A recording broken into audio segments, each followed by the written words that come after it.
र साथीहरू यो चाहिँ हाम्रो खोर्सानी बारी सानो रोपेको त बल्ल बल्ल बल्ल यत्रो हुँदैछ र बाबा मम्मीले यो चाहिँ झाडु खालेर सफा गरिदिनु भएको गोडेर ता पनि छ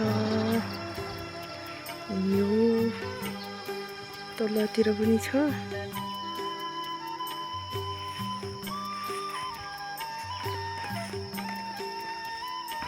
यो तल्लो चाहिँ झाडु खाल्ने बाँकी रहेछ बाबा मम्मीले गर्नुभएको यो चाहिँ बाँकी रहेछ यता चाहिँ सकिसक्नु भएको रहेछ झाडु खालेर पनि खोर्सानीलाई चाहिँ तल पनि छ सानै छ कुनै कुनै ठाउँमा मरेको पनि रहेछ क्या सायद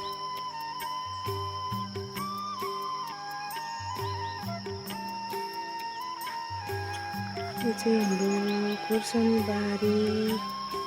माथि छ गोठ छ चाहिँ हाम्रो खोर्सानीको बिरुवा अलिअलि झाडु खाल्न पनि बाँकी रहेछ